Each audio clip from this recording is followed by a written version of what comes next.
So, heto na nga po mga ka-One Stories, first game of the season, technical agad ang nakuha ni Draymond Green. Kasabay ng unang pagkapanalo, nakuha rin naman ito ang first technical foul para sa Golden State Warriors. Tara't pag-usapan natin yan at talakayin ang bagong sistema ni Coach JJ Redick. Pero bago yan, please don't forget to hit the notification bell at mag-subscribe sa aking channel. Ang videong ito ay hatid sa inyo ng 1xBet. Suportahan at manalo sa inyong paboritong kupunan sa NBA, PBA at ngayong Paris Olympics. Maaaring makakuha up to 12,000 cash bonus sa inyong first deposit gamit ang aking promo code. Pag tama prediction mo, panalo ka. Pindutin lamang ang link sa comment section at mag-register gamit ang iyong GCash account para makapag-cash in at cash out. Isang paalala, tumaya mga ka-One Stories ng responsable.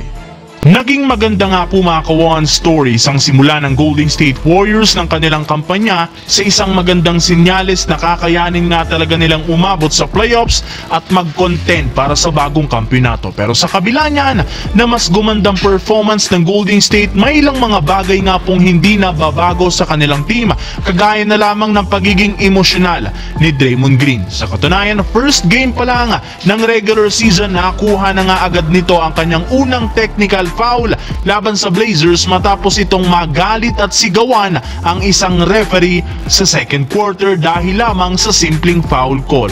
Hindi nga kayo nagkakamali sa inyong narinig, hindi na naman na-control ni Draymond Green at walang pagbabago ang kanyang emosyon kagaya ng mga nangyari ng mga nagdaang taon. Kaya hindi na nakakagulat kung nag-commit ulit siya ng technical foul at sa mga susunod pa at posibleng umabot hanggang sa masuspindi ito. Samantala, sa isang official game ng regular season ni Coach JJ Redick para sa Lakers, pinatunayan nga nito na mali ang mga pinagsasasabi ng ilang mga analyst na mali nga daw ang pagkuha sa kanyang serbisyo. Kung inyo nga pong matatandaan, pinagtawanan, binastos nga agad si Redick dahil sa kawalan nito ng experience bilang isang head coach sa isang professional team. Ngunit dahil nga sa napakataas na basketball IQ at nabuo niyang sistema sa team, nagawa nga po niyang maayos at masolusyonan ng ilang mga malalaking problema sa Lakers.